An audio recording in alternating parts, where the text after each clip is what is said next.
wujud benda ada di subtema 2, pembelajaran 1 dan 2. Sudah siap belajar semuanya? Semangat ya! Nah, tujuan pembelajaran kita hari ini adalah memahami wujud benda dan mengelompokkan benda berdasarkan wujudnya. Kita juga akan mengetahui apa itu massa dan volume benda. Selain itu, kita akan melakukan gerakan lemah dan kuat pada kaki. Dan yang terakhir, kita akan menyebutkan contoh sikap tolong-menolong. Siap belajar? Yuk, kita buka materinya. Nah, di sini Miss Merin punya gambar nih. Coba dari gambar ini teman-teman sebutkan benda-benda apa saja dan juga wujudnya. Kita sudah belajar benda padat. Apa saja benda padat yang ada di sini? Oke, very good. Ada kursi, meja, sendok, sepatu, dan masih banyak lagi yang lain. Lalu ada benda cair. Apa saja benda cair yang ada di gambar ini? Oke, ada air akuarium, ada es krim, dan juga ada minuman ya. Lalu benda gas. Ada balon, ya betul ya. Oke, lanjut. Nah, teman-teman, apakah kamu pernah bermain gelembung? Seperti yang ada di gambar ini nih. Seru ya bermain gelembung itu ya. Nah, teman-teman tahu nggak benda apa yang mengisi gelembung-gelembung sabun tersebut? Apa wujud benda itu? Ada yang tahu? Ya, benda yang mengisi gelembung sabun adalah udara. Nah, udara itu adalah termasuk benda gas. Nah, oke ya teman-teman ya. Oke, sekarang kita lanjut. Kita akan belajar tentang sifat-sifat wujud benda. Yang pertama, ada benda padat. Sifatnya, bentuk dan ukuran tidak berubah. Mempunyai berat, dapat dilihat dan dipegang, dan volumenya benda tetap. Lalu ada benda cair. Benda cair itu bentuknya berubah mengikuti wadahnya, mengalir ke tempat yang rendah, basah, dan volumenya tetap. Lalu yang terakhir ada benda gas. Benda gas bentuknya berubah-ubah mengikuti tempatnya, mengisi ruangan, benda tidak dapat dipegang. Nah, ini dia nih contohnya. Ada buku, ini contoh benda padat ya. Bentuk dan ukuran buku tidak berubah dan juga mempunyai berat, dapat dilihat dan juga dipegang. Ada kelereng dan juga ada kayu dan masih banyak contoh yang lain ya. Lalu benda cair, di sini ada segelas air. Nah, teman-teman lihat airnya dituang ke gelas, jadi menyerupai gelas. Kalau airnya kita tuang ke dalam mangkok, dia juga akan menyerupai mangkok. Dan begitu seterusnya. Jadi air itu atau benda cair itu berubah mengikuti wadahnya ya, dan dia mengalir dari tempat yang tinggi ke tempat yang rendah seperti air mancur atau air terjun. Dan juga di sini ada minyak nih, dan juga yang terakhir ada madu contohnya. Dan yang terakhir benda gas. Benda gas contohnya ini ada balon. Nah, benda gas juga bentuknya berubah-ubah mengikuti tempatnya teman-teman. Kalau udaranya kita tiupkan ke balon yang berbentuk oval, dia akan berbentuk oval. Tapi kalau udara kita tiupkan ke dalam balon yang berbentuknya bintang, maka dia juga akan berbentuk bintang. Jadi dia akan mengikuti tempatnya. Lalu ada gas LPG di sini. Dan yang terakhir ada asap. Nah, beberapa benda gas dapat dilihat dan juga dapat tidak dilihat. Yang dapat dilihat itu seperti asap, kita bisa melihat asap ya. Tapi kalau benda gas seperti oksigen, udara yang kita hirup, kita tidak dapat melihatnya ya teman-teman ya. Oke, sekarang tugas teman-teman adalah mencari informasi. Nah, amatilah benda-benda di sekitarmu, lalu kelompokkan benda-benda tersebut berdasarkan wujudnya. Tuliskan pada tabel di bukumu, ada di halaman 34 ya teman-teman. Miss akan berikan waktu 10 menit dari sekarang. Nanti teman-teman bahas di Zoom bareng-bareng bersama Miss-nya ya. Oke, sekarang kita akan belajar massa dan volume. Ini ada di pembelajaran 2. Oke, ada percakapan antara Tony dan ayah. Tony berkata, "Sulit sekali membuat jungkat-jungkitku turun kalau ayah tidak membuatku mengangkat tubuh ayah." Nah, ayah menjawab, "Itu karena tubuh ayah lebih besar darimu, nak. Tubuh ayah memiliki massa yang lebih besar." "Massa? Apa itu massa, ayah?" tanya Tony. Ayah menjawab, "Massa adalah banyaknya zat yang menyusun suatu benda. Semua benda di sekeliling kita memiliki massa. Benda yang memiliki massa lebih besar akan lebih berat. Oleh karena itu, kamu merasa sulit mengangkat tubuh ayah saat bermain jungkat-jungkit." Tony berkata, "Oh, begitu ya. Jadi, massa tubuh ayah lebih besar daripada massa tubuhku ya?" Ayah menjawab, "Benar, Ton. Massa biasanya diukur dengan satuan gram atau kilogram. Selain memiliki massa, benda juga memiliki volume." Tony bertanya lagi, "Apa itu volume ya?" Nah, ayah menjawab, "Benda-benda di sekitar kita menempati ruangan. Nah, ukuran ruang yang ditempati suatu benda disebut dengan volume. Misalnya, saat kamu memasukkan bola ke dalam keranjang, bola tenis itu akan menempati sedikit ruang di dalam keranjang. Bagaimana kalau kita memasukkan bola basket ke dalam keranjang yang sama? Tentu bola basket menempati ruang yang lebih banyak. Semakin besar ukuran suatu benda, semakin besar pula volumenya." Nah, Tony berkata kembali, "Oh, jadi bola basket memiliki volume yang lebih besar dari bola kasti ya?" "Benar, nak. Nah, sekarang coba pegang kedua bola ini. Menurutmu, mana yang massanya lebih besar?" kata ayah. Tony menjawab, "Bola basket ya, karena bola basket terasa lebih berat."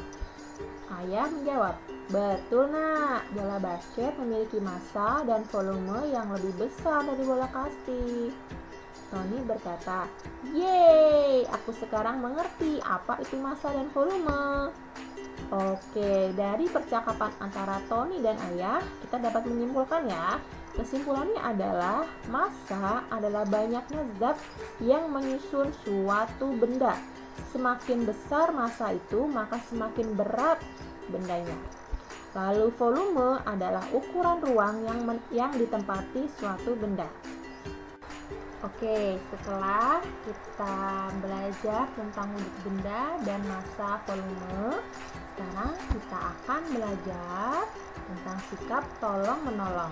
Teman-teman pernah nggak melakukan tolong-menolong terhadap teman, sesama teman, atau kepada kedua orang tua? Pasti pernah dong, kan teman-teman grade 3 anak-anak yang baik, anak-anak yang hebat ya. Nah, contohnya ini nih. Di sini ada Tony dan ayah. Nah, saat di jalan, Tony melihat anak yang menangis. Tony dan ayah akhirnya menghampiri anak tersebut. Ternyata anak itu tidak tahu jalan pulang. Dia bermain terlalu jauh dari rumahnya. Kebetulan ayah Tony mengenal orang tuanya. Akhirnya Tony dan ayah mengantar anak itu pulang. Nah, sikap Tony ini adalah sikap tolong-menolong. Tolong-menolong adalah saling membantu antar sesama manusia. Nah, tolong-menolong itu merupakan sikap yang terpuji loh. Dan manusia itu tidak dapat hidup sendiri tanpa bantuan orang lain. Oleh karena itu, kita perlu menerapkan sikap tolong-menolong. Tolong-menolong hendaknya dilakukan dengan tulus. Tulus artinya tidak mengharapkan imbalan dari orang yang ditolong. Berikut beberapa contoh sikap tolong-menolong. Nah, ini contohnya nih, membantu teman yang terjatuh, lalu ada mengumpulkan sumbangan untuk korban bencana, dan juga membantu membawakan belanjaan. Dan ada juga banyak contoh-contoh tolong menolong yang lain. Teman-teman sudah tahu ya, tolong menolong adalah sikap yang terpuji. Jadi teman-teman praktekkan di rumah dan di sekolah. Saat orang lain membutuhkan bantuan, harus ditolong ya, dan tidak mengharapkan imbalan. Kita harus tulus, hanya mengharapkan pahala dari Tuhan saja. Manfaatnya itu ada banyak loh. Manfaat tolong menolong diantaranya adalah meringankan beban orang lain dan mempererat persahabatan, menumbuhkan kerukunan antar sesama manusia, dan pekerjaan sulit terasa lebih mudah. Dan yang terakhir, pekerjaan menjadi cepat selesai. Teman-teman, kalau kita meringankan beban orang lain pasti akan bahagia, akan senang, dan pasti dia akan mendoakan kita, ya kan?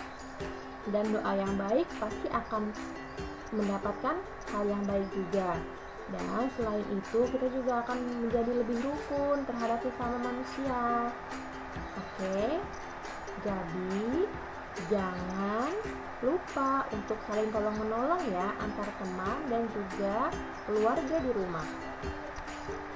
Oke, sekarang Miss Marin punya video contoh sikap tolong menolong. Disimak ya.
Sudah menyimak kan video tentang sikap tolong menolong? Sangat menarik ya, jangan lupa dipraktekkan di rumah ya. Oke, sekarang kita akan belajar tentang gerak tarian kuat dan lemah pada kaki. Teman-teman sudah belajar kan, gerak kaki itu dapat dilakukan dengan tenaga kuat ataupun lemah. Contoh gerakan kaki yaitu berjalan, berjinjit, jalan di tempat, dan juga melompat.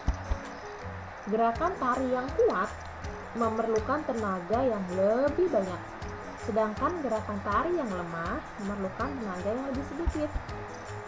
Pada tema sebelumnya kita sudah belajar ya teman-teman ya, tentang gerak kuat dan juga gerak lemah pada tangan. Nah, sekarang kita pelajari gerak kuat dan lemah pada kaki. Kalau kemarin tangan, sekarang kaki ya. Kalau kaki seperti ini nih, yuk kita ikuti bersama-sama. Teman-teman, silahkan berdiri semua. Oke, ikuti gerakan ini ya. Gerakan yang pertama, tangan di pinggang, kaki kanan dan kiri melangkah bergantian. Arah gerak langkah maju, mundur, atau melingkar. Yuk teman-teman peragakan, kakinya melangkah bergantian, kanan dan kiri, tangannya di pinggang, lalu maju mundur. Sudah? Oke, bisa ya. Lalu kita lanjut ke gerakan yang kedua. Gerakan kedua, silakan teman-teman kakinya dibuka. Sudah? Nah, kakinya berjinjit bergantian dengan cepat. Berjinjit menggunakan ujung kaki itu ya, menggunakan jempol ya. Yuk, lakukan. Sudah? Oke, sekarang kita lanjut ke gerakan yang ketiga. Gerakan ketiga, gerakan kaki membuka dan menutup. Gunakan tumit dan ujung kaki. Oke teman-teman, silakan. Buka, tutup. Sudah, teman-teman? Sudah lakukan gerakan ketiga? Nah, coba Miss mau bertanya nih, dari 3 gerakan tadi, gerak manakah yang kamu lakukan dengan kuat? Dan gerak manakah yang kamu lakukan dengan lemah? Yang mana teman-teman? Gerak manakah yang dapat dilakukan bervariasi, kuat dan lemah? Ayo. Nah, coba nanti kita akan bahas di dalam Zoom secara bersama-sama ya. Kita akan praktekkan bersama Miss dan Misternya. Oke? Oke, ada pertanyaan teman-teman sampai sini? Kalau ada pertanyaan, silahkan ditulis di buku atau di kertas, disimpan dulu pertanyaannya. Nanti bisa tanyakan ke Mister dan Missnya ya, saat kita bahas sama-sama di Zoom.